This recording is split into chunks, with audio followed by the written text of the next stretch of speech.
Musika. Si Moritz ay isang masipag at determinadong dalaga na kasalukuyang nag-aaral sa kolehiyo. Bagamat mahirap lamang ang kanilang pamilya, hindi ito naging balakid upang maabot niya ang kanyang pangarap na makapagtapos sa kursong pinili niya. Sa tuwing naiisip ng mga tao ang kanyang sitwasyon, marami ang nasasayangan sa posibilidad na hindi niya maabot ang tagumpay, lalo na't palagi siyang namunguna sa klase at hindi bumababa ang kanyang mga marka. Sa ngayon, isa siyang working student na nagsusumikap sa gitna ng hamon ng buhay. Sa isang masikip at maingay na eskinita, matatagpuan ang kanilang tahanan, isang simpleng barong-barong na tila simbolo ng kanilang pagsusumikap. Gawa ito sa pinagtagpi-tagping yero at kahoy, ngunit sa kabila ng pagiging payak nito, ramdam ang init ng pagmamahalan ng pamilya ni Moritz. Dito siya nakatira kasama ang kanyang ina na si Aling Nena at ang dalawa niyang nakababatang kapatid. Ang kanilang kusina ay maliit lamang, at halos hindi magkasya ang mga libro at notebook ni Moritz na nakapatong sa mesa. Sa tabi nito, naroon ang luma nilang electric fan na halos hindi na umiikot ng maayos. Sa kabila ng mainit na hangin, hindi ito iniinda ni Moritz dahil abala siya sa pagsusulat ng kanyang assignment sa accounting. Ang kanyang determinasyon ay tila mas malakas pa sa anumang init o pagod. Moritz, anak, mamaya mo na tapusin yan. Kumain ka na muna ng sinangag bago pa lumamig, tawag ni Aling Nena mula sa labas habang nagsasampay ng mga nilabang damit. Ang boses ng kanyang ina ay puno ng pagmamalasakit at pag-aalala. Opo, ma, sandali lang po, sagot ni Moritz, hindi inaalis ang tingin sa kanyang notebook. Kitang-kita sa kanyang mga mata ang layunin niyang matapos agad ang gawain. Makalipas ang ilang saglit, pumasok ang bunsong kapatid niyang si Junjun, may hawak na laruan na gawa sa kahoy. Sa kanyang inosenteng mga mata, makikita ang paghanga niya sa kanyang ate. Ate, may pasok ka po mamaya, tanong ni Junjun habang nilalaro ang hawak niyang laruan. Oo, Junjun, mamayang alas 5, kaya dapat matapos ko na kaagad, sagot ni Moritz habang mabilis na tinatapos ang huling bahagi ng kanyang gawain. Hindi niya alintana ang oras, basta't matapos lamang ang lahat ng kailangang gawin. Alas 3 na nang matapos si Moritz. Agad niyang isinara ang kanyang notebook at maingat na niligpit ang mga libro. Bago umalis, kumain muna siya ng kaunting sinangag. Ayaw niyang pumasok sa trabaho nang walang laman ang kanyang tiyan, lalo na't alam niyang magiging mahaba ang araw niya. Pagkatapos niyang kumain, mabilis siyang nagpalit ng uniforme bilang barista sa kafe. Ang kanyang mahabang buhok ay maayos na naka-ponytail, at dala niya ang maliit niyang backpack na puno ng mga gamit para sa trabaho. Bago siya tuluyang umalis, humalik muna siya sa pisngi ng kanyang ina. Ang simpleng kilos na ito ay puno ng pagmamahal at respeto. Mag-iingat ka, anak, huwag ka masyadong magpapagod, ha? Paalala ni Aling Nena habang sinusundan siya ng tingin palabas ng bahay. Sa kanyang mga mata, makikita ang pagmamalasakit ng isang ina na handang magsakripisyo para sa kinabukasan ng kanyang anak. Opo, ma, sagot ni Moritz, isang ngiti ang kanyang iniwan bago siya naglakad papunta sa jeepney stop. Kahit hindi niya sinasabi, ramdam niya ang bigat ng responsibilidad na kailangang pasanin, ngunit ang pagmamahal ng kanyang ina at mga kapatid ang nagbibigay sa kanya ng lakas. Sa kafe, naging abala si Moritz sa pag-aasikaso ng mga customer. Ang kanyang maaliwalas ng ngiti ay tila hindi nauubos, kahit paramdam na niya ang pagod mula sa maghapong pagtatrabaho at pag-aaral. Sanay siyang ngumiti, kahit na sumasakit na ang kanyang mga binti sa pagtayo buong araw. Sa bawat hakbang niya sa kafe, dala niya ang dedikasyon na magbigay ng mahusay na serbisyo. Habang naglilinis ng kafe, tahimik niyang iniisip ang mga kailangang gawin, ang basahin ng quiz, paghandaan ng report, at pagkasyahin ang budget ng pamilya para sa susunod na linggo. Sa bawat pag-iisip niya, tila mas tumitibay ang kanyang determinasyon. Alam niyang hindi madali ang buhay, ngunit naniniwala siyang ang bawat hirap ay may kaakibat na gantimpala. Laban lang, Moritz, bulong niya sa sarili habang nakatingin sa refleksyon niya sa bintana ng kafe. Sa kabila ng lahat ng hamon, nananatili siyang positibo. Para sa kanya, ang bawat araw ay isang hakbang papalapit sa kanyang mga pangarap. Pero sa kabila ng lahat ng ito, pinipilit niyang maging positibo. Laban lang, Moritz, mahina niyang bulong sa sarili habang nakatitig sa refleksyon niya sa salamin ng kafe. Sa likod ng kanyang mga mata, mababanaag ang pagod, ngunit kasabay nito ang ningges ng determinasyon na tila nagsasabing hindi siya kailanman susuko.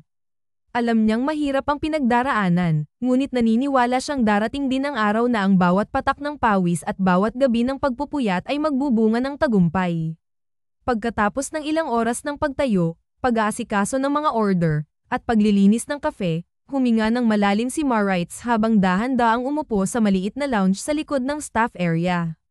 Hinubad niya ang kanyang apron at pinunasan ang pawis sa noo gamit ang dala niyang bimpo. Ang bawat galaw niya ay mabagal, tila sinased ang natitirang lakas sa katawan. Kaunti na lang, bulong niya sa sarili, pilit na pinapalakas ang loob. Kinuha niya ang maliit na tumbler na puno ng malamig na tubig at uminom, ramdam ang lamig na tila nagbibigay sigla sa kanyang pagod na katawan. Matapos nito, nagpalit siya ng uniforme ng kanilang unibersidad, isang simpleng puting blouse at itim na palda. Bagamat halatang pagod na siya, maayos pa rin ang kanyang itsura. Ang kanyang buhok ay maayos na nakapusod, at ang kanyang mukha ay nagpapakita ng disiplina at determinasyon.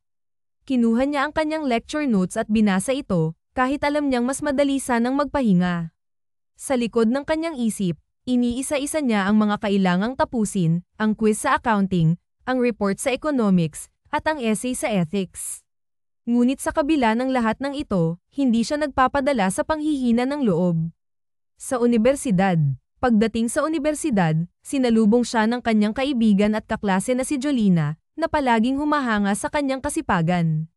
Maurice, grabe ka talaga, nakakabilib ka. Anong oras kang natulog kagabi? Tanong nito habang naglalakad sila papunta sa kanilang classroom. Mga 12:00 na siguro. Tapos duty pa kanina. Pero okay lang, kailangan lang talagang gawa ng paraan, sagot ni Maurice, na may ngiti sa labi kahit halata ang pagod sa kanyang boses. Ang sipag mo talaga. Ako nga, minsan gusto ko na lang mag-drop ng ibang subjects, biro ni Jolina, sabay tawa. Ngumiti lamang si Maurice. Sa totoo lang, minsan naiisip din niyang sumuko, lalo na kapag nararamdaman niya ang bigat ng lahat ng responsibilidad. Ngunit tuwing naiisip niya ang kanyang pamilya, ang kanyang ina na si Aling Nena, at ang dalawang nakababatang kapatid, at ang pangarap niyang maging isang accountant, bumabalik ang kanyang lakas at determinasyon. Para sa kanya, ang bawat hakbang ay isang mahalagang bahagi ng kanyang paglalakbay patungo sa tagumpay. Pagpasok sa classroom, napatingin si Maurice sa malaking chalkboard sa harapan. Isa na namang araw ng hamon ang kakaharapin niya, ngunit gaya ng dati, handa siyang harapin ang lahat. Si Maurice ang tipo ng estudyante na kahit bakante ang oras ay hindi napapagod maghanap ng bagong kaalaman. Sa halip na magpahinga, dumidiretso siya sa library upang mag-review at mag-advance sa kanilang mga leksyon. Sa tahimik na sulok ng library, palaging naroon si Maurice, nakaupo malapit sa bintana. Sa harap niya, nakalatag ang mga libro, notes, at highlighter. Kung minsan, binabasa rin niya ang mga materyales na hindi sakop ng kanilang silabos dahil naniniwala siya na ang dagdag na kaalaman ay hindi kailanman masasayang. Grabe ka, Maurice. Kahit yata ang mga professor natin, hindi kayang tapatan ang dedication mo. Biro ni Jolina nang minsang sumama siya sa library. Ngumiti lamang si Maurice habang iniha-highlight ang isang mahalagang bahagi sa librong hiniram niya. Sayang kasi ang oras, Jolina. Kapag natutunan ko na ngayon, mas madali na sa akin ang susunod na lecture. Ang oportunidad. Habang abala si Maurice sa pagsusulat ng notes pagkatapos ng klase, nilapitan siya ni Professor Reyes, ang kanilang instructor sa accounting. Sa una, inakala niyang tatanungin lang siya nito tungkol sa kanilang recent quiz o baka may ipapagawa ulit na project. Ngunit iba ang naging usapan nila. Maurice, bungad ni Professor Reyes habang nakaupo sa harapan niya. Gusto kitang bigyan ng isang espesyal na oportunidad. Ano po iyon, sir? Tanong ni Maurice, halatang nagtataka. Alam kong busy ka sa trabaho bilang barista, pero gusto kong i-recommend ka para sa isang malaking role. May kaibigan akong CEO, si Mr. Ricardo Montes. Kailangan niya ng tutor sa French para sa isang malaking deal sa France. Naalala kita dahil alam kong mahusay ka sa academics at may background ka sa French. Ipinagmamalaki kitang irekomenda sa kanya. Nanlaki ang mga mata ni Maurice sa narinig.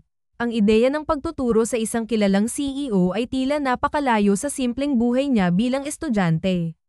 Ako po, pero, sir, wala pa po akong professional experience sa ganitong klase ng trabaho, sagot ni Marites, halatang kinakabahan.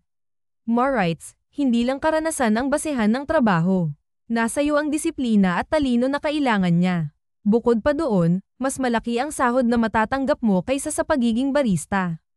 Sigurado ako na makakatulong ito sa iyo at sa pamilya mo, paliwanag ni Professor Reyes. Napaisip si Marites. Alam niyang ang perang iyon ay magiging malaking tulong sa kanilang gastusin, lalo na't papalapit na ang bayaran ng matrikula para sa susunod na semestre. Ngunit sa kabila ng kasabikan, hindi niya maiwasang makaramdam ng kaba. Paano kung hindi niya kayanin ang responsibilidad? Paano kung hindi siya magtagumpay? Magtiwala ka sa iyong sarili. Kung gusto mong subukan, bukas ang pintuan para sa'yo. Si Mr. Montes na ang bahala sa lahat ng detalye, dagdag ni Professor Reyes, na tila binabasa ang kanyang agam-agam. Ang pagdedesisyon pag-uwi ni Marites, hindi niya maialis sa isip ang alok ni Professor Reyes. Habang pinapainit ni Aling Nena ang natirang ulam mula tanghalian, naglakas loob siyang sabihin ito sa ina. Ma, may inoffer po si Sir Reyes sa akin na trabaho. Tutor daw po sa isang CEO. Mas malaki raw po ang sahod kaysa sa pagiging barista, bungad ni Marites, halatang nag-aalangan. Napatingin si Aling Nena mula sa kalan at bahagyang kumunat ang noo. Barista talaga, anak, ang ganda namang oportunidad iyan. Pero sigurado ka ba, hindi ba masyadong mabigat ang ganyang trabaho habang nag-aaral ka pa? Tanong nito habang hinahanda ang hapunan. Opo, Maria, medyo kabado rin po ako, pero sa tingin ko kaya ko naman po. Hindi ko rin po kayang palampasin ang ganitong pagkakataon, sagot ni Marites, pilit na pinapakalma ang sarili. Lumapit si Aling Nena at marahang hinawakan ang balikat ng anak. Anak, kung inaalala mo kami, huwag mo munang buhatin ang lahat ng problema, ha? Pero kung gusto mo naman, ikaw ang bahala. Basta kapag hindi mo na kaya, pwede ka namang humindi, paalala nito, puno ng pagmamahal. Tumango si Marites bilang tugon. Gabing iyon, habang nakahiga sa kanyang kama, pinag-isipan niya ng mabuti ang magiging desisyon. Sa bawat pag-iisip ng pros at cons, mas lumalakas ang kanyang loob. Hanggang sa napagpasyahan niyang tanggapin ang alok. Alam niyang ito ang magiging susi upang maiahon ng pamilya mula sa kahirapan. Ang unang hakbang kinabukasan, maaga niyang kinausap si Professor Reyes upang ipaalam na tinatanggap niya ang alok. Agad namang inihanda ng guro ang lahat ng detalye, at na-schedule ang unang meeting nila ni Mr. Ricardo Montes kinabukasan sa opisina nito sa isang marangyang gusali sa Makati. Habang naghahanda para sa unang pagkikita, hindi mapigilan ni Marites ang mag-isip. Anong klaseng tao kaya ang CEO na ito? Strike to kaya? Magiging mabait kaya siya? Tanong niya sa sarili habang inaayos ang kanyang suot na simpleng blouse at itim na palda. Sinigurado niyang maayos ang kanyang buhok at presentable ang kanyang itsura. Sa loob ng maluwang na conference room ng gusali, tahimik na nakaupo si Marites sa tabi ni Professor Reyes. Pinipigilan niya ang paglaro ng kanyang mga daliri sa laylayan ng palda habang inaayos ang kanyang postura. Ramdam niya ang kaba sa bawat tibok ng kanyang puso. Relax lang, Marites. You've got this, bulong ni Professor Reyes na tila nababasa ang tensyon sa mukha niya. Salamat po, sir. Sagot niya kahit ramdam pa rin niya ang pawis sa kanyang mga palad. Pagkalipas ng ilang sandali, bumukas ang pintuan. Tumayo si Professor Reyes kaya't sumunod si Marites bilang respeto. Ngunit nang makita niya ang pumasok, tila huminto ang oras. Ang inaakala niyang isang may edad na lalaki ay kabaligtaran ng kanyang inaasahan. Ang pagkikita kay Mr. Montes matangkad ang lalaki, may makapal na kilay, at mga matang tila laging nakangiti. Maputi ang balat, malinis ang gupit, at ang suot nitong fitted suit ay perpektong bumagay sa kanyang broad shoulders. Napansin din ni Marites ang malalim na dimples nito sa tuwing ngumingiti. Para bang ang simpleng presensya nito ay may karisma na hindi may kakaila. Good morning, bati ng lalaki, sabay bigay ng magalang na tango kay Professor Reyes. Nang tumigil ang tingin nito kay Marites, bahagyang nakakunot ang noo nito bago muling ngumiti. I assume this is Miss Marites, tanong nito sa malalim ngunit malamig na boses. Yes, Ricardo. This is the student I've been telling you about. She's brilliant and hardworking. I'm confident that she can help you, sagot ni Professor Reyes, puno ng kumpiyansa. Napilitang bumalik sa ulirat si Marites. Good morning po, sir. Ako po si Marites, bati niya, sabay lahad ng kanyang kamay. Tinanggap naman ito ni Ricardo. I appreciate you coming here, sabi nito habang tila sinusukat siya mula ulo hanggang paa. Hindi naman bastos ang tingin nito, ngunit halatang iniisip kung kaya ba niyang panindigan ang trabahong inialok. I hope you are ready for the challenge, Marites. I don't have much time to learn French, so I need someone efficient and patient. Dagdag pa nito, diretso at walang paligoy-ligoy. Bahagyang nagpanik si Marites nang maramdaman ang pressure sa mga salita nito, ngunit agad siyang ngumiti. I'll do my best, sir. I'm confident I can meet your expectations. Ngumiti si Ricardo, ngunit tila may bahid ng pagsusuri pa rin ang kanyang ekspresyon. Good. Let's start tomorrow. Be here at 7 a.m. sharp. No excuses, sabi nito bago muling tumingin kay Professor Reyes. Thank you for recommending her, sir. I'll take it from here. Pagharap sa hamon habang palabas ng opisina, ramdam ni Marites ang nanginginig pa rin niyang mga kamay. Sir, ang bata niya pala, bulong niya kay Professor Reyes. Ah, oo, he's only 26, pero ang laki na nang naabot niya. Kaya huwag kang magpapahuli, Marites. Kaya mo to, sagot ng guro, puno ng tiwala. Habang pauwi, hindi mapigilan ni Marites ang mag-isip tungkol kay Mr. Ricardo Montes. Guwapo at charismatic nga, pero mukhang istrikto, bulong niya sa sarili. Ngunit sa kabila ng lahat, alam niyang ito ang simula ng bagong kabanata ng kanyang buhay, isang kabanatang puno ng hamon at oportunidad. Pagpasok ni Marites sa opisina ni Ricardo, agad siyang sinalubong ng malamig ngunit eleganteng ambience ng lugar. Ang minimalist na disenyo ng opisina ay nagpapahiwatig ng profesionalismo at kapangyarihan. Malalaking salamin ang bumalat sa dingding, nagbibigay ng malawak na tanawin ng lungsod, habang ang maayos na mesa at mamahaling leather chair ay nasa gitna ng silid, tila simbolo ng awtoridad ng taong nakaupo roon. Si Ricardo ay nakasandal sa upuan, hawak ang isang tablet. Ang kanyang ekspresyon ay seryoso, abala sa pagbabasa ng kung anong dokumento. Ngunit nang makita niya si Marites, iniangat niya ang kanyang mukha. Ang malamig na titig nito ay tila isang matalim na kutsilyo na dumiretso sa kanyang puso. Late, malamig na sambit ni Ricardo, sabay tingin sa relo sa kanyang pulsuhan. Ang bigat ng kanyang boses ay parang nagmarka sa hangin ng silid.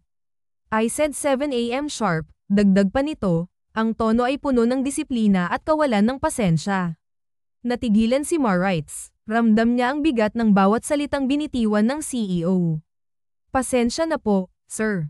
Maaga naman po akong umalis pero, sinubukan niyang magpaliwanag, ngunit hindi pa man siya natatapos, tumaas na ang kilay ni Ricardo. Halatang wala itong interes na marinig ang kanyang mga dahilan.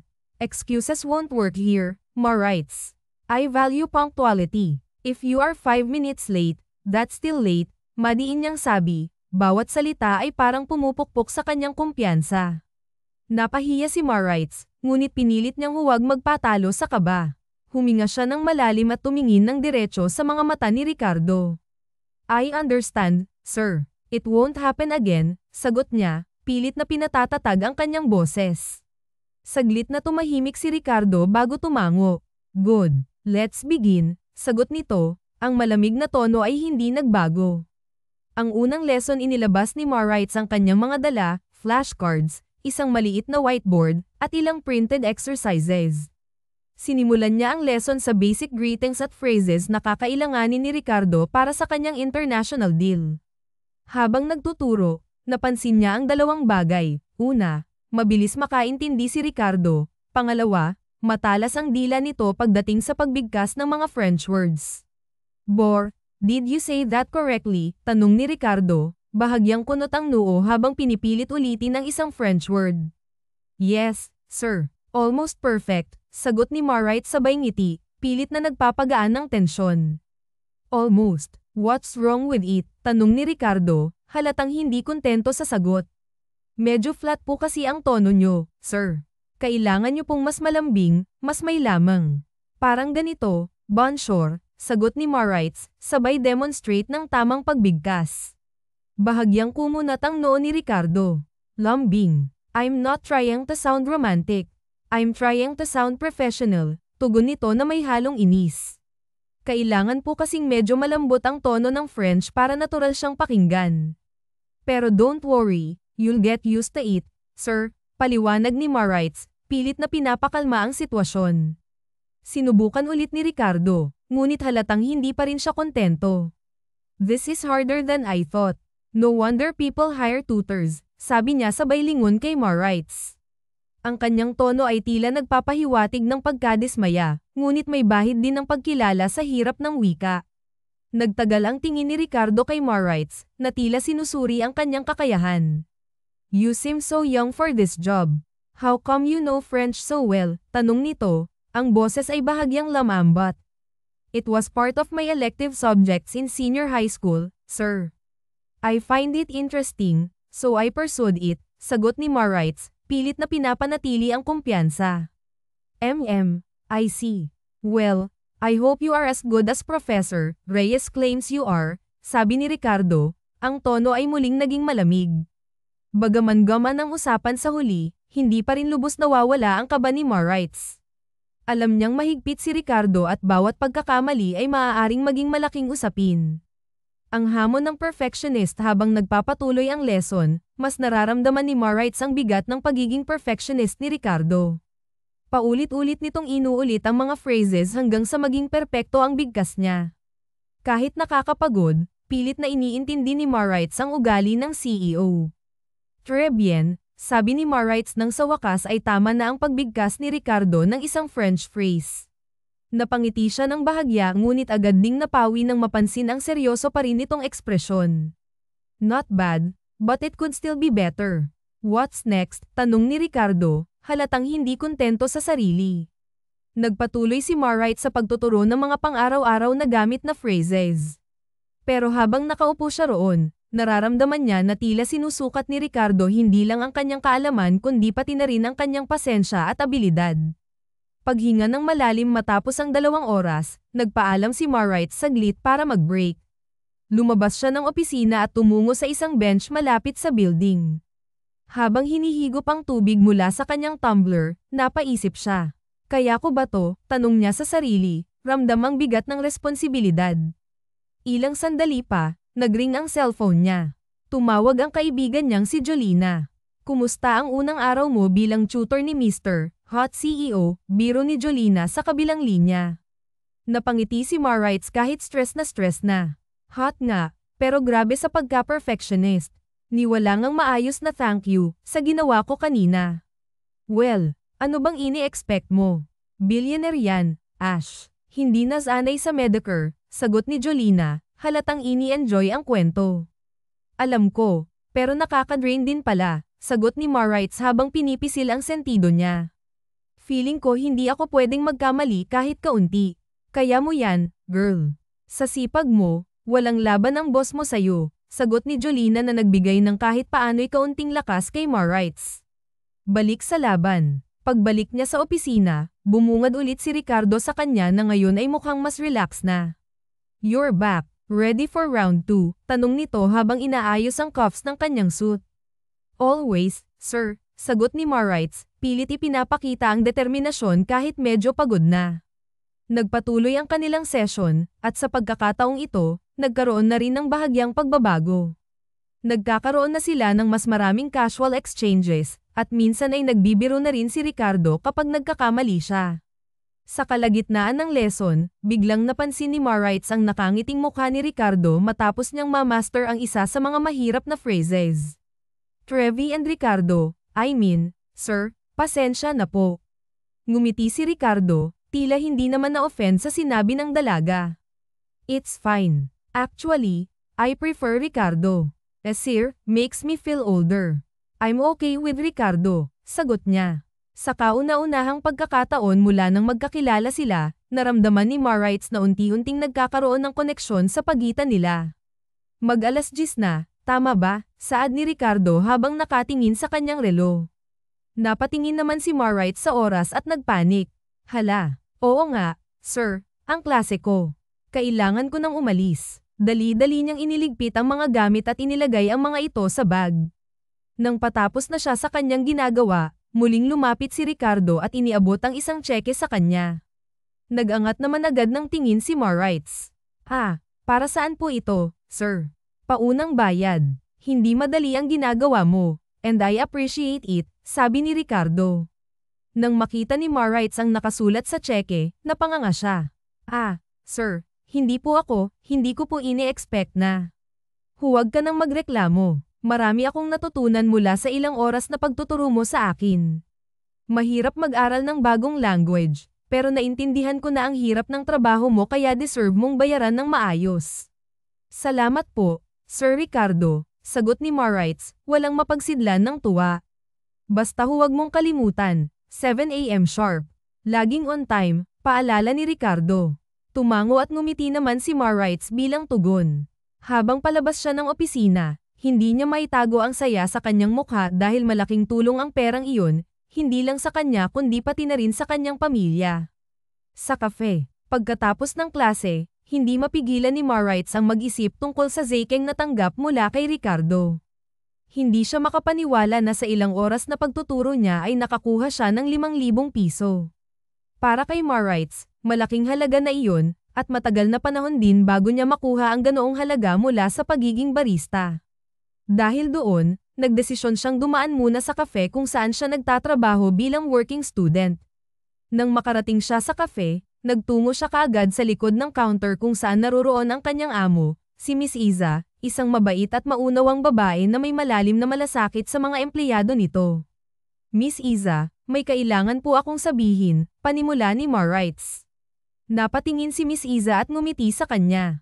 Ano yun, Moritz? Anong maitutulong ko sa'yo? Pilit na itinago ni Moritz ang kaba habang nagsasalita. Gusto ko lang po sanang magpasalamat sa oportunidad na binigay niyo sa akin dito sa cafe. Pero kailangan ko po munang mag-leave ng ilang linggo. May pagkakataon po kasi akong magturo ng French sa isang client at gusto ko pong mag-focus muna doon. Nagulat si Miss Iza, pero mabilis din itong ngumiti. Nako, maganda naman pala iyan, Moritz. Kung makakatulong yan sa'yo, walang problema. Hindi ko naman gustong maging hadlang sa mga pangarap mo. Ang mahalaga ay kung ano yung makakabuti sa'yo. Thank you po, Miss Iza. Walang anuman, sagot nito sabay tapik sa balikat ni Moritz. Gusto ko lang makita kang matagumpay. Ingat ka, at sana magtagumpay ka sa pagtuturo mo. Anytime, pwede kang makabalik dito kung kailangan mo ulit ng part-time, habol pa nito. Ang bagong umaga. Kinabukasan, mas inagan pa ni Moritz ang paggising. Nag-set siya ng alarm ng mas maaga upang masiguradong hindi na siya late sa session nila ni Ricardo. Gusto niyang mapatunayan kay Ricardo na seryoso siya sa trabaho at hindi na magkakaroon ng anumang aberya. Nang makarating siya sa opisina ni Ricardo, halos 7 minuto bago mag 7 AM, hindi siya sigurado kung magagalak si Ricardo o magagalit dahil sa pagiging maaga niya. Pero tiyak niyang mas mabuti na ang maaga kaysa magkaproblema pa sa oras. Pagpasok ni Moritz sa opisina, nakita niyang nakatayo si Ricardo sa harap ng kanyang desk, may hawak na kape, at mukhang nag-aabang sa kanyang pagdating. Nang makita siya, ngumiti naman ang binata. You are early today. Impressive, sabi ni Ricardo. Mabilis na sumiklab ang pisngi ni Moritz.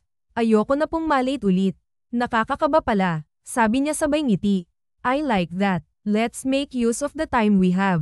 Ready for today's lesson? Tanong ni Ricardo.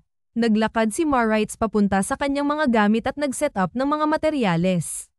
Naglatag siya ng mga bagong exercises para sa session nila. Habang tinutulungan si Ricardo na mag-review ng mga basic French phrases, mas naramdaman ni Moritz na nagiging mas relax si Ricardo. Kahit papaano, perpekto ang pagbigkas nito, at nagsimula ng mas madali para sa kanila ang pagtutulungan. That's better. You're getting the hang of it, Ricardo. Thank you. I don't usually learn this fast. But you are different, sagot ni Ricardo. Marami pa po tayong kailangan pag-aralan, sir. Pero kaya po natin to, sagot ni Moritz. Habang nagsisimula na silang magtulungan sa mas advanced na mga lesson, nagiging mas komportable sila sa isa't isa. Si Ricardo, na dati seryoso at matapang, ay nagsimulang magbukas ng kaunting jokes.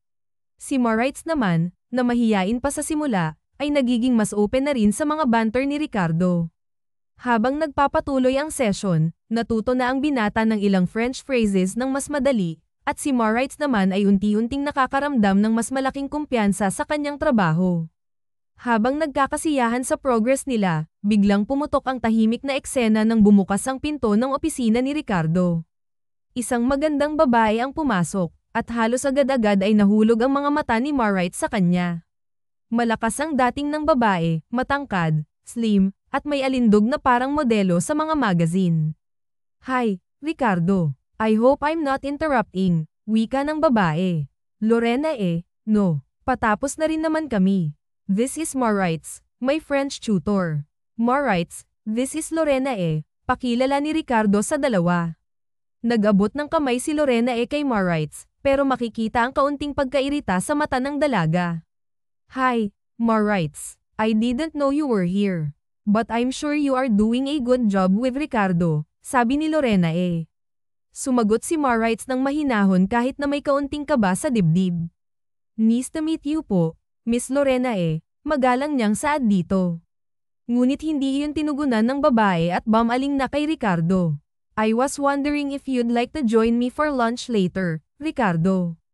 I have some business things to discuss. I know you're busy, but we could catch up later, right?" "I'm in the middle of something now, Lorena but I'll let you know kapag may oras na," sagot ni Ricardo. "Okay, but make sure to call me, ha? I'm sure we can talk later," sabi ni Lorena Hindi inasahan ni Moritz na lalapit ang babae kay Ricardo at bigla nitong hinalikan ang binata. Si Moritz, na nakasaksi, ay agad namang nanlaki ang mga mata at tumalikod. Napansin din iyon ni Ricardo at bahagyang natawa. Nang makalabas si Lorena sa opisina, doon na binalingan ng binatang CEO ang dalaga. "Are you okay, Moritz? Naiilang ka ba?" tanong ni Ricardo. Hindi naman po masyado. Hindi ko lang po. Baka po kasi medyo shocking," sagot ni Moritz. "Ganun talaga yun, Moritz. Normal lang," sabi ni Ricardo. Hindi malaman ni Moritz kung anong ibig sabihin ni Ricardo sa kanyang sinabi kaya namunot ang kanyang noo. Normal lang ba yun? I guess for some people, it's normal. May iba rin na hindi. But if you think about it, hindi naman lahat ng halik ay may ibig sabihin, sagot ni Ricardo. Nagulat si Moritz sa sagot ni Ricardo.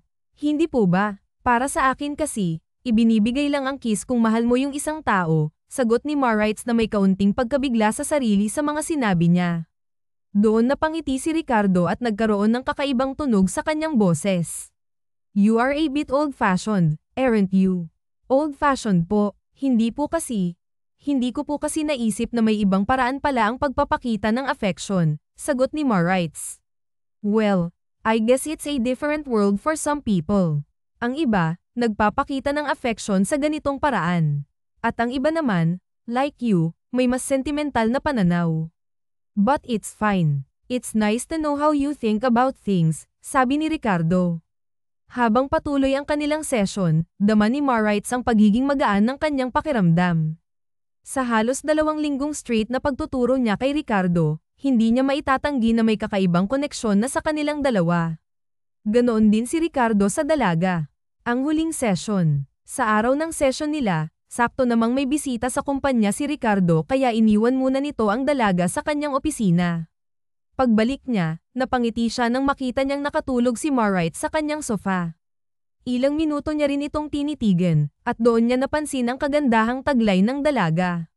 Hindi niya alam, pero hindi niya namalaya na unti-unti na pala niyang nilalapit ang mukha niya sa mukha ng dalaga.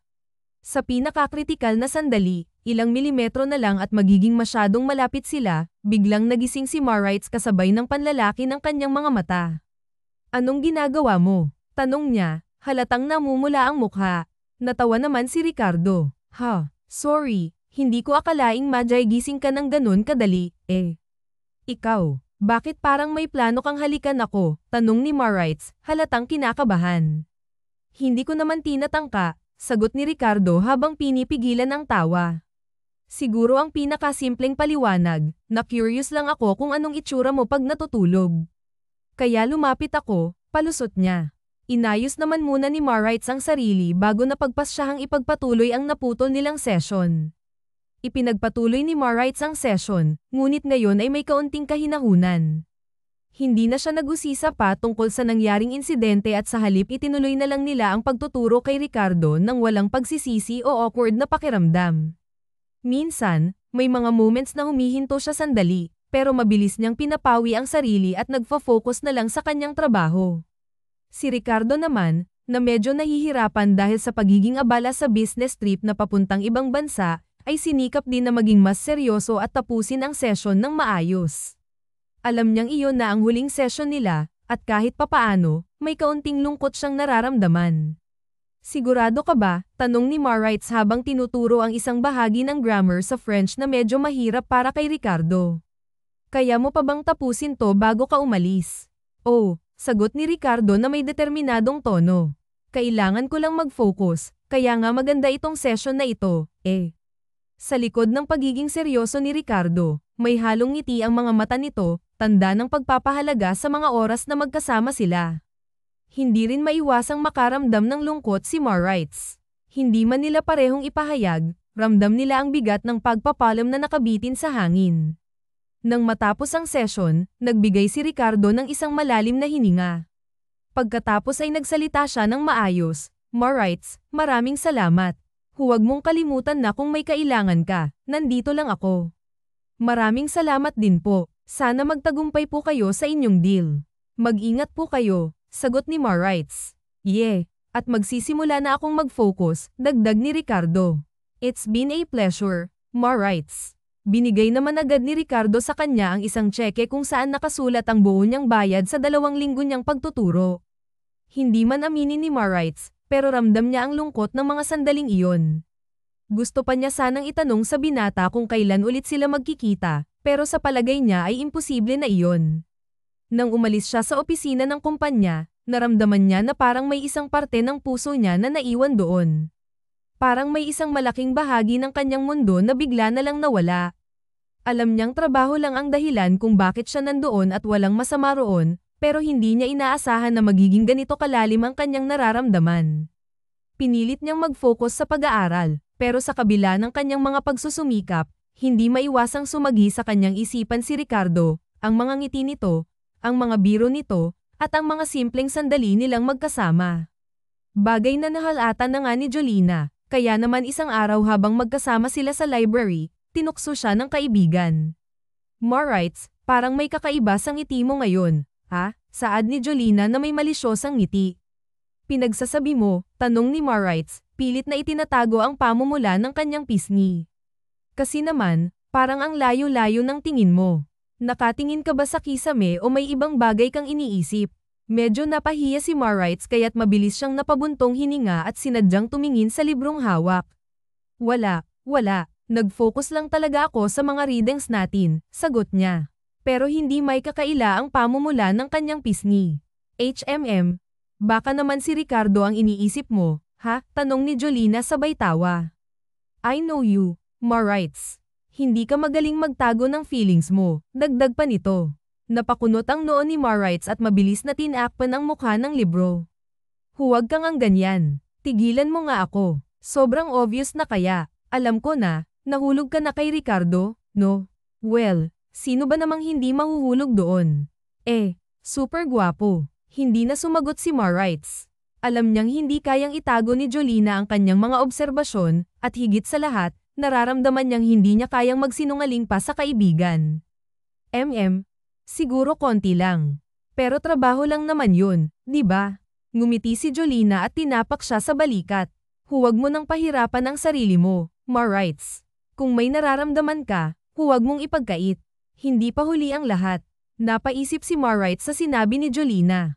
Parang may kaba na bumangon sa kanyang dibdib, pero hindi pa rin niya kayang harapin ang mga nararamdaman niya para kay Ricardo, lalo na at langit ito at lupa siya.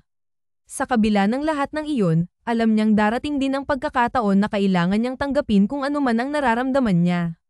Paglipas ng ilang taon, lumipas ang ilang taon, at sa wakas, natapos din si Marites sa kolehiyo. At hindi lang basta gumraduate, siya pa ang may pinakamataas na Junjun A sa kanilang buong klase. Puno siya ng saya at pagmamalaki, hindi lang dahil sa tagumpay na iyon, kundi dahil alam niyang magsisimula na siya sa kanyang mga pangarap. Ngunit isang hindi inaasahang pagkakataon ang nangyari pagkatapos ng seremonya. Nilapitan siya ni Professor Reyes. Moritz, may naghahanap sa'yo. Pumunta ka na lang sandali sa office ko. Ah, sige po, sir, sagot niya. Nagpaalam muna siya sa kanyang ina at mga kapatid saka nagtungo na sa opisina ng guro. Nang makarating siya sa office, agad tumambad sa kanyang harapan ang hindi inaasahang tao, walang iba kundi si Ricardo, ang gwapong CEO na matagal niya nang hindi nakikita. Mas gumwapo pa ito ngayon, at hindi niya maiwasang mapangiti dahil sa tuwa. Hawak din nito ang isang malaking bouquet ng bulaklak. Ricardo, tanong ni Moritz na medyo magkahalong gulat at saya. Ngumiti lang si Ricardo at hindi nagsalita kaagad. Nilapitan niya si Moritz, iniabot ang bouquet ng bulaklak, at sumulyap sa kanya na para bang wala siyang nakikitang ibang tao sa silid. Moritz, congrats sa graduation mo. Alam kong matagal mo nang pinaghirapan to. Kaya deserve mo ang lahat ng tagumpay na nakakamit mo ngayon. Ang mga salitang iyon ay tila nagbigay ng liwanag sa buong paligid ni Moritz.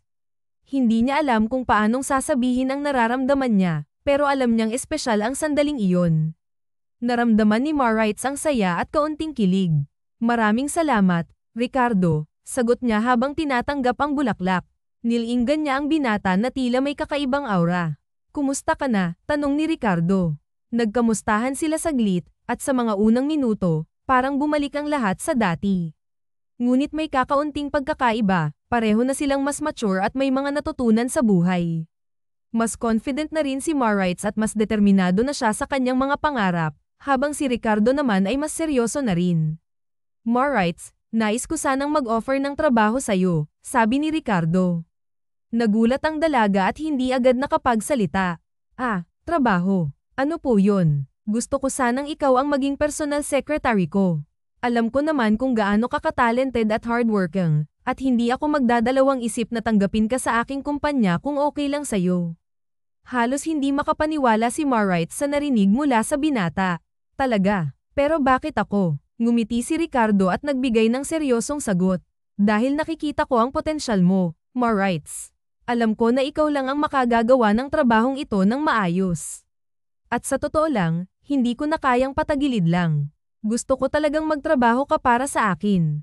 Si Moritz, na puno ng magkahalong emosyon, ay tinitigan si Ricardo. Pagkatapos ng ilang sandali, sumagot siya ng may kasamang ngiti. Sige po, magtatrabaho ako para sa'yo. Salamat po sa oportunidad na ito. Hindi na nagdalawang isip pa si Moritz at tinanggap niya ang alok na trabaho ni Ricardo. Isang malaking hakbang iyon para sa kanya, hindi lang sa kanyang career kundi pati na rin sa kanyang personal na buhay. Alam niyang hindi madali ang magiging relasyon nila sa trabaho, ngunit nang makita niya ang tiwala at pagnanais ni Ricardo na matulungan siya, nagdesisyon siyang subukan. Masaya niyang ibinalita ito sa kanyang ina, at doon na rin niya pinakilala si Ricardo sa mga ito.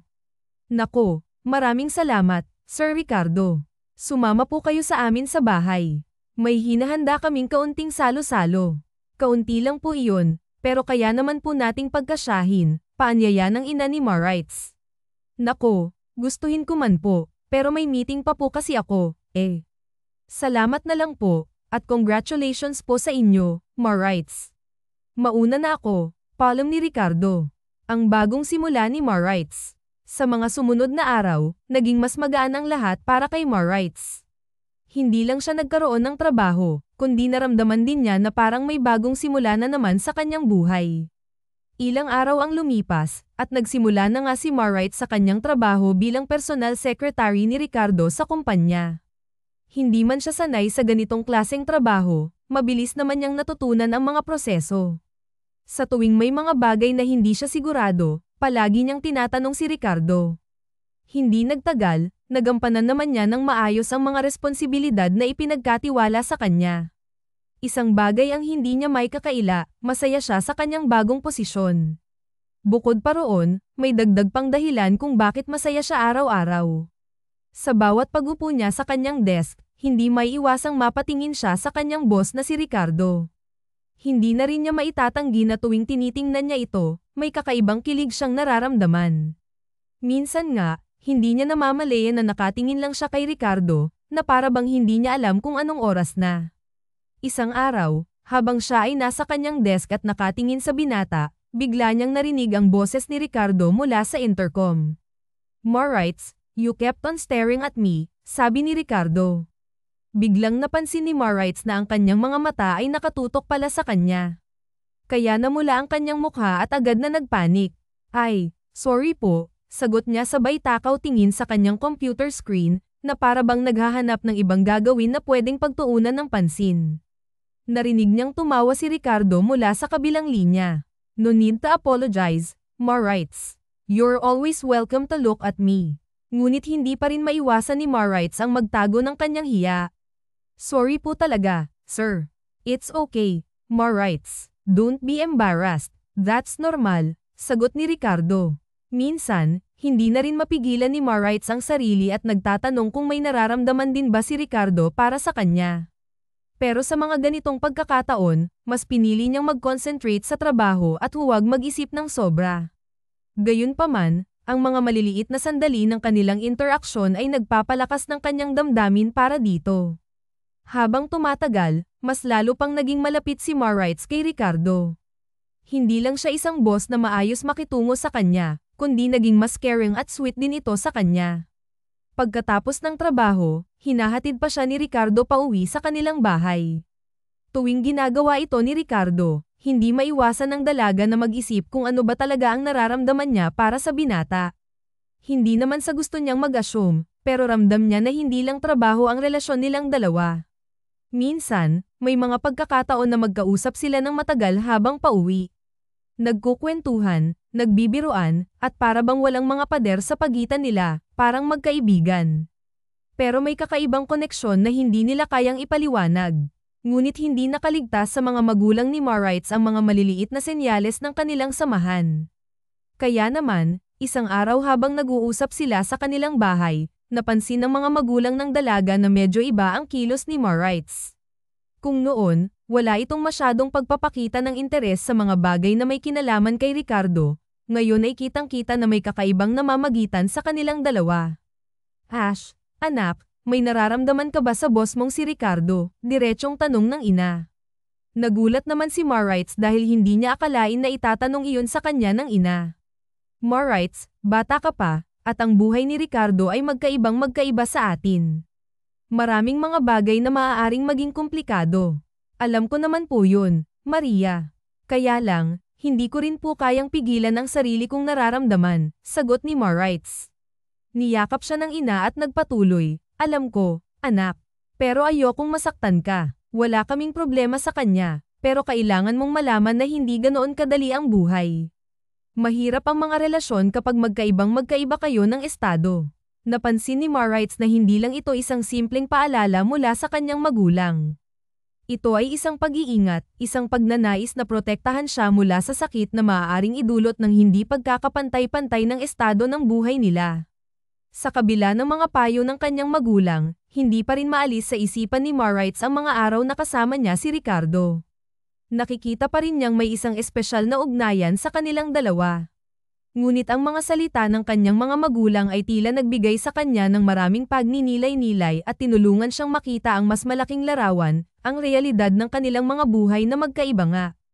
Ang pagpapasya ni Moritz, isang linggo pagkatapos ng pag-uusap nila ng kanyang mga magulang, tila napagtanto ni Moritz na may katotohanan ang mga sinabi ng kanyang magulang. Habang tinitingnan niya ang relasyon nila ni Ricardo, may mga pagkakataon na hindi niya maiwasang mag-isip tungkol sa hindi pagkakapantay ng kanilang estado sa buhay. Pero may isang bagay na hindi niya kayang itago, ang nararamdaman niyang selos sa tuwing makikita niya na binibisita ni Lorena si Ricardo sa opisina. Minsan, habang abala siya sa kanyang desk, nakikita niyang pumapasok si Lorena sa opisina ni Ricardo. Halos araw-araw na itong naroon at nagtatagal pa ito sa loob ng opisina ni Ricardo. Kaya naman, hindi niya maiwasang mabahala. Nakakaya pa naman niya ang selos sa mga nagdaang linggo at buwan. Pero nang magtagal pa iyon, hindi na niya kaya. Kaya naman, simula noon, pinili niyang umiwas. Ayaw niya nang magbigay ng pag-asa sa sarili at hindi na siya aasa na may mangyayaring maganda. Hanggang isang araw, habang abala siya sa pagsusulat ng mga papeles, isang ideya ang pumasok sa kanyang isipan, ang mag-resign. Gusto niyang tapusin ang lahat.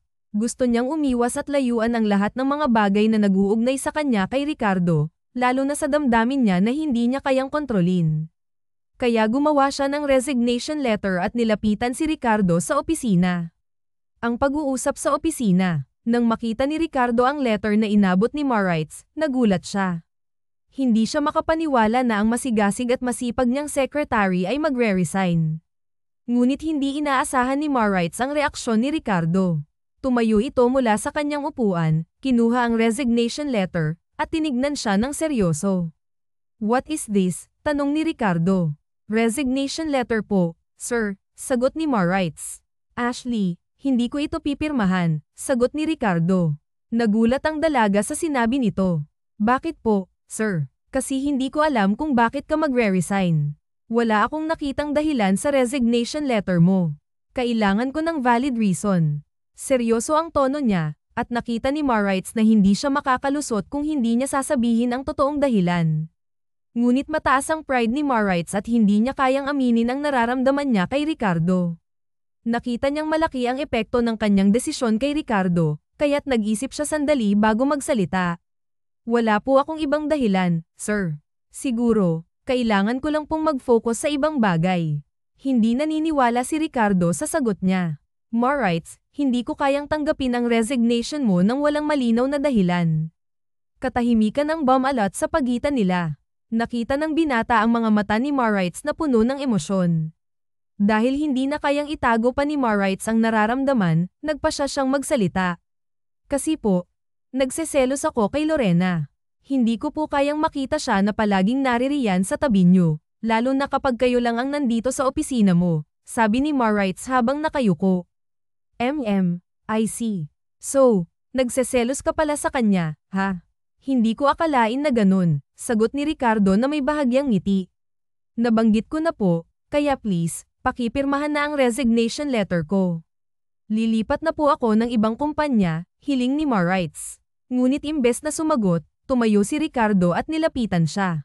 "Do you think papayagan kitang umalis dito at mapunta sa iba? Matagal kong hinintay na makagraduate ka para mahawakan ka. Hindi lang kita hinir para maging secretary ko, kundi dahil gusto kong araw-araw kitang nakikita," seryosong sabi ni Ricardo.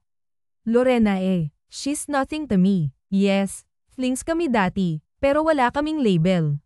Nung nakilala kita at nagkaroon ako ng feelings para sa'yo, tinuldukan ko na si Lorena. But we're still friends. Ang totoo niyan, buntis siya ngayon at nagpapatulong siya sa akin kung paano isusurpresa ang fiancé niya."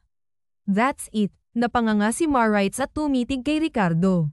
Hindi pa rin niya matanggap ang lahat ng nalaman niya. Hindi niya inaasahan na may ganoong kwento sa likod ng mga pangyayari. Tinitigan siya ni Ricardo ng seryoso.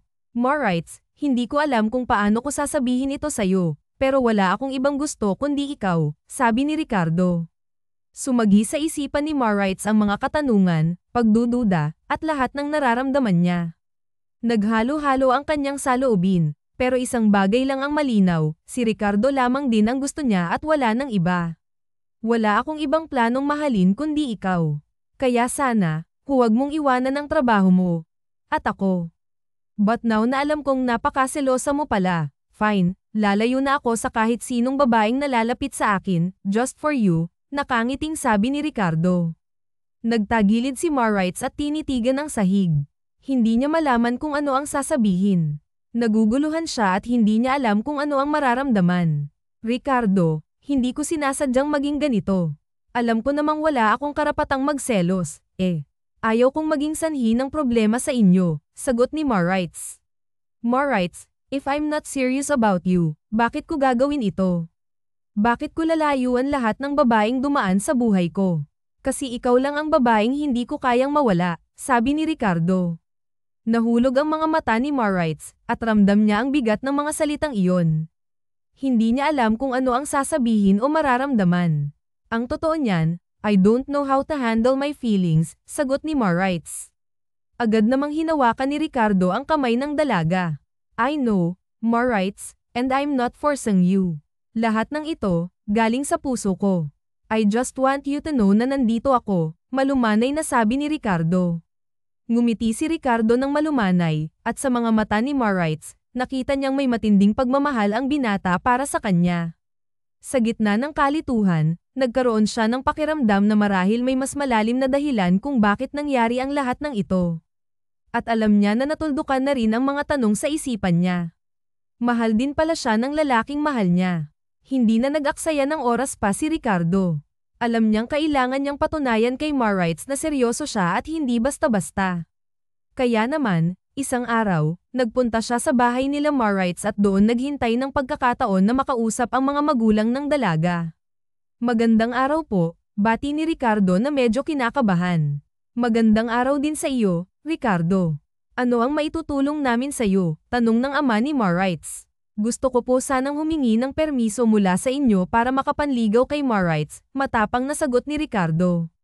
Nagulat si Maurice sa narinig. At kahit medyo hindi pa rin siya makapaniwala sa bilis ng mga pangyayari, nanatili siyang tahimik. Kung papayag siya, wala kaming magiging problema. Basta't seryoso ka lang din at maghihintay ka kay Maurice, sagot ng ama. Tumango si Ricardo at nagpasalamat ng malaki. Opo, I assure you, I am serious about Maurice. Wala akong balak maglaro ng damdamin. I want to be with her for the right reasons. Sa mga salitang iyon, tila nagbigay ng kumpiyansa ang mga magulang ni Maurice at pinayagan na nilang magpatuloy si Ricardo sa kanyang plano. Habang nililigawan ni Ricardo si Maurice, patuloy nilang pinananatili ang kanilang professionalism sa trabaho. Alam nila na kailangan nilang maging maingat at hindi hayaan na makaapekto ang personal nilang relasyon sa kanilang mga tungkulin sa kumpanya. Sa harap ng mga kasamahan sa trabaho, sila ay nanatiling magkaibigan at magkasama sa mga proyekto. Pero sa mga pribadong sandali, doon nila pinagpapatuloy ang kanilang kilig at mga espesyal na moments. Kapag tapos na ang araw at wala na silang kasamang ibang tao, doon lang nila ipinagpapatuloy ang kanilang pagiging magkasama sa mga dinner dates o sa mga simpleng lakad. Doon nila nararamdaman ang tunay nilang pagmamahalan. Naipapahayag na nila ang kanilang nararamdaman sa isa't isa. Hindi nila itinago ang kanilang relasyon ngunit mas pinili nilang maging pribado ito, bilang respeto sa kanilang mga pamilya, kaibigan, at mga kasamahan sa trabaho. Hindi nila kailangang ipagsigawan sa buong mundo, ngunit pareho nilang alam na masaya silang magkasama at handa silang magsimula ng bagong kabanata sa kanilang buhay. Lumipas ang ilang buwan, at ang relasyon ni Ricardo at Maurice ay patuloy na lumago. Mas lalong naging matibay ang kanilang samahan habang tumatagal, at hindi nila alintana ang mga pagsubok na dumarating. Si Ricardo ay naging isang mapagmahal at maalagang kasintahan, habang si Maurice naman ay patuloy sa pagiging masipag at maasahang partner. Ang kanilang pagmamahalan ay hindi na lamang nakasentro sa mga maliliit na kilos ng pagmamahal kundi pati na rin sa mga pangarap nila para sa hinaharap. Isang malaking pangarap ang sinimulan nilang buuin. Nagdesisyon si Ricardo na mag-propose kay Maurice. Isang gabi, habang magkasama sila sa isang dinner date, nagulat ang dalaga nang maglabas si Ricardo ng isang maliit na kahon mula sa kanyang bulsa. Nang mabuksan ito, nakita ni Maurice ang isang napakagandang engagement ring na kumikinang sa ilalim ng mga ilaw sa restaurant. Maurice, I want to spend the rest of my life with you. Will you marry me? Tanong ni Ricardo na puno ng emosyon. Nanlaki ang mga mata ni Maurice at hindi makapaniwala sa narinig. Oo, I will marry you, sagot niya habang ang mga luha ay pumapatak. Hindi na nagdalawang isip pa si Maurice at tinanggap ang proposal ni Ricardo ng buong puso. Mabilis ang naging proseso ng kanilang mga plano. Sa loob ng 3 buwan, sinimulan na nilang maghanda para sa isang engrandeng kasal. Sa kabila ng lahat ng magagarbong kagamitan at elegante nilang kasal, ang pinakaimportante para sa kanila ay ang magkasama sila. Sa ilalim ng mga bituin, nagsumpaan silang magmamahalan at magsusumpaan habang nagsisimula sila sa isang bagong kabanata ng kanilang buhay bilang mag-asawa.